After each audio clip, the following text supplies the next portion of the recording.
Hello friends, स्वागत है आपका लेजेंड ऑफ द ब्लू सी के एपिसोड 37 में। एपिसोड की शुरुआत उसी सीन के साथ होती है जहां जैसे ही जेहुन पुलिस से गन छीन कर जॉन्जी के ऊपर फायर करता है, सिम चोंग उन दोनों के बीच आ जाती है और वो गोली सिम चोंग को लग जाती है। ये देखकर पुलिस भी जेहुन को पकड़ लेती है। वहीं सिम चोंग को इस कंडीशन में देखकर जॉन्जी को पास्ट के फ्लैशबैक्स आने लगते हैं। सिम चोंग भी मनी मन जॉन जैसे कहने लगती है कि पास्ट में उसने उसे बचाया था, लेकिन इस बार सिम चोंग ने जॉन्जी की जान बचाई है। कुछ ही देर में वो सभी सिम चोंग को एम्बुलेंस से हॉस्पिटल ले जाने लगते हैं। एम्बुलेंस में भी जॉन्जी सिम चोंग के मन की बात सुन पा रहा था, जिसमें सिम चोंग कहती है कि वो हमेशा ही उससे प्यार करेगी और उसके जाने के बाद जॉन्जी किसी और के साथ खुश रहे। वहीं जॉन्जी ये सब सुनकर बहुत ही ज्यादा रोने लगता है। सीन शिफ्ट होता है स्योही और चीहुन पर, जिसे पुलिस पकड़कर ले जाती है और जिसके बारे में न्यूज चारों ओर फैल चुकी थी। दूसरी ओर जॉन्जी की मॉम और जिंजू भी टीवी पर यही न्यूज देख रहे थे और जैसे उन्हें पता चलता है कि सिम चोंग को गोली लगी है, वो बहुत ही ज्यादा घबरा जाते हैं। दूसरी ओर मादेयोंग भी यही न्यूज देख रहा था। सीन शिफ्ट होता है चीहुन पर, जो कि पुलिस की गाड़ी में बैठा हुआ बहुत ही ज्यादा उदास लग रहा था और याद कर रहा था कि उसने जॉन्जी को मारने के लिए नमदू को जहर की 2 बॉटल्स दी थी, जिसमें से नमदू ने सिर्फ एक ही बॉटल ली थी और एक बॉटल उसके पास ही थी। कुछ ही देर में चीहुन पुलिस से एक वॉशरूम यूज करने के लिए पूछता है और नेक्स्ट सीन में वॉशरूम जाते ही चीहुन इस सब की वजह से बहुत ही ज्यादा रोने लग जाता है और फिर उसी जहर की बोतल को निकाल कर उसे देखने लगता है।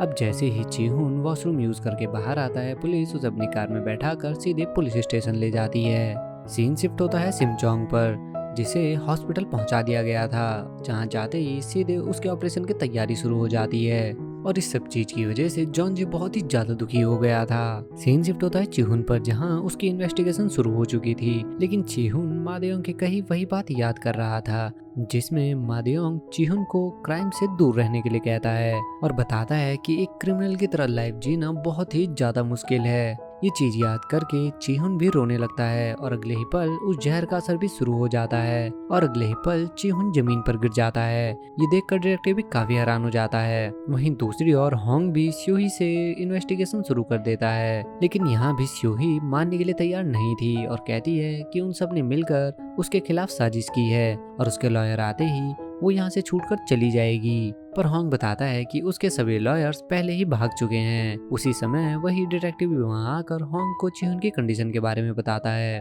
और जैसे ही स्योही को इस बारे में पता चलता है, वो दौड़ते हुए सीधे चीहुन के पास पहुंच जाती है और उसे देखकर रोने लगती है। स्योही उससे पूछती है कि उसने ये सब क्यों किया, जिस पर चीहुन कहता है कि अब वो और ज्यादा बर्दाश्त नहीं कर पा रहा था और ये कहकर चीहुन की मौत हो जाती है कि शायद स्योही का बेटा होना ही उसकी बदकिस्मती थी। चीहुन की मौत होते ही स्योही भी बहुत ही ज्यादा रोने लगती है। सीन शिफ्ट होता है हॉस्पिटल में, जहां वो तीनों ही ऑपरेशन रूम के बाहर वेट कर रहे थे।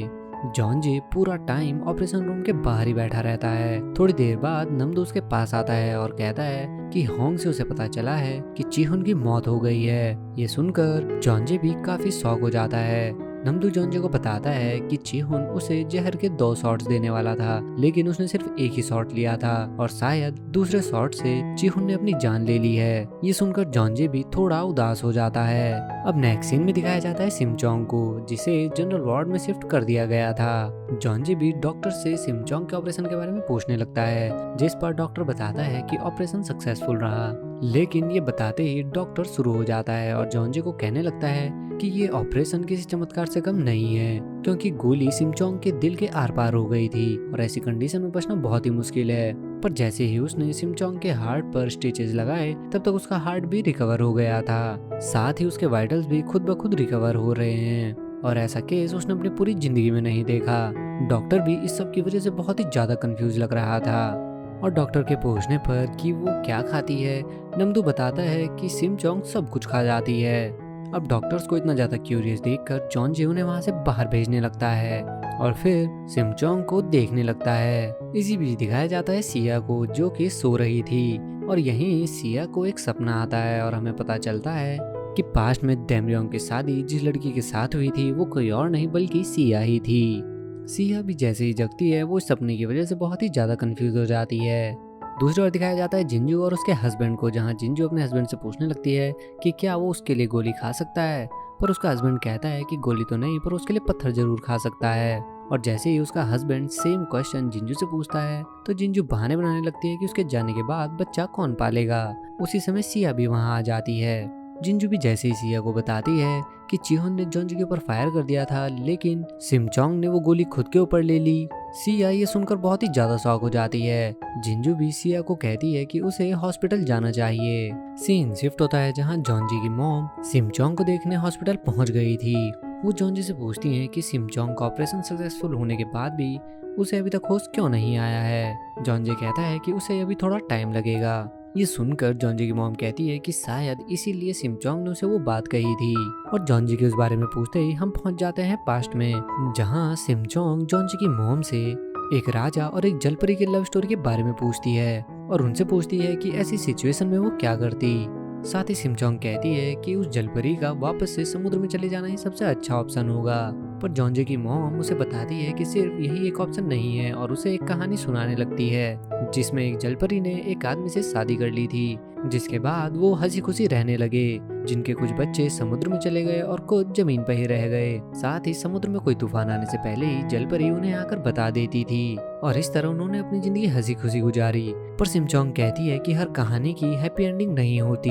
ये सुनकर जॉन्जी भी काफी हैरान हो जाता है और अपनी मॉम से उसी कहानी के बारे में पूछने लगता है, पर उसकी मॉम बताती है कि ये कहानी वो जॉन्जी को बचपन में सुनाया करती थी। उसी समय जॉन्जी की मॉम उसे कुछ खाना लेकर मिस्टर नाम के पास जाने के लिए कहती हैं, पर वहां जाने से पहले ही जॉन्जी को नमदू मिल जाता है और वो उसे भी अपने साथ ले जाता है। जहां जाते ही नमदू जैसे ही मिस्टर नाम को देखता है वो कहने लगता है कि शायद उसने मिस्टर नाम को पहले भी कहीं देखा है। और इसी के साथ हम दोबारा से पास में पहुंच जाते हैं, जहां जिस दिन चिहुन और नमदू मिस्टर नाम को ढूंढ रहे थे उस दिन नमदू ने उन्हें ढूंढ लिया था, लेकिन उसने मिस्टर नाम को पकड़ने के बजाय उन्हें कुछ पैसे देकर वहां से जल्दी से भागने के लिए कहा था। और रीजन पूछने पर नमदू ने बताया था कि देमरियोंग ने उसके ऊपर काफी एहसान किए हैं। अब ये याद करते ही मिस्टर नाम भी होश में आ जाते हैं और होश में आते ही जैसे ही उनकी नजर नमदू पर पड़ती है वो उसे उसके पास्ट नाम से बुलाने लगते हैं और जॉन्जे को भी देमरियोंग कहने लगते हैं। वो जॉन्जे को कहते हैं कि उन्होंने एक सपना देखा है। ये सुनकर जॉन्जे भी उन्हें पास्ट लाइफ और प्रेजेंट दोनों में ही हमेशा उसका साथ निभाने के लिए उन्हें थैंक्स कहता है।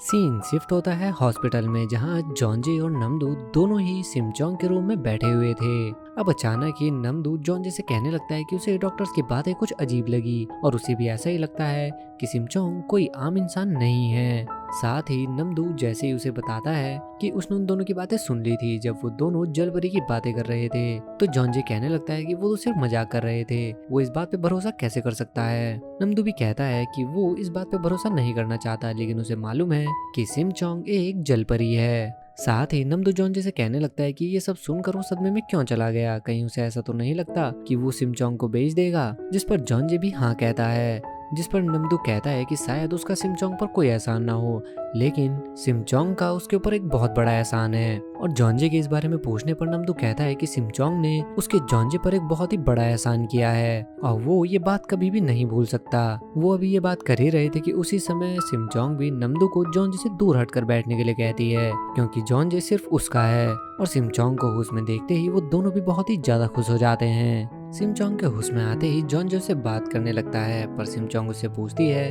कि वो तो कहता था कि सिमचोंग के बाद वो एक बहुत ही सुंदर लड़की ढूंढेगा, पर जॉन्जे कहने लगता है कि उसने बहुत ही ज्यादा कोशिश करी लेकिन सिमचोंग से सुंदर लड़की उसे कहीं नहीं मिली, क्योंकि वो सिमचोंग से बहुत ही ज्यादा प्यार करता है। अब उन दोनों को कुछ ज्यादा ही रोमांटिक होते हुए देखकर नमदू भी वहाँ से बाहर चला जाता है और जॉन्जे सिमचोंग का हाथ पकड़कर वहीं पर सो जाता है। सीन शिफ्ट होता है जहाँ पुलिस स्योही को कैद करके ले जाने लगती है, लेकिन जैसे ही स्योही की नजर जॉन्जे की मॉम पर पड़ती है वो उनके ऊपर चिल्लाने लगती है कि वो इतनी आसानी से उन्हें नहीं छोड़ेगी और वो उन्हें बर्बाद करके रहेगी। और यही सारी चीजें मादेयोंग भी टीवी पर देख रहा था, जिसके बाद वो अचानक ही किसी को कॉल करता है और नेक्स्ट सीन में ही हमें दिखाया जाता है उसी साइकेट्रिस्ट डॉक्टर को, जो जॉन्जे को कॉल करके बताता है कि कुछ ही देर में मादेयोंग उसके पास आने वाला है। और ये सुनते ही जॉन्जे भी नमदू को कॉल करके होंग को उसी डॉक्टर के पास पहुंचने के लिए कहता है। अब नेक्स्ट सीन में ही मादेयोंग भी सीधे उसी डॉक्टर के पास पहुंच जाता है, जहां डॉक्टर मादेयोंग से पूछते हैं कि क्या वो अपनी याद सच में वापस लाना चाहता है।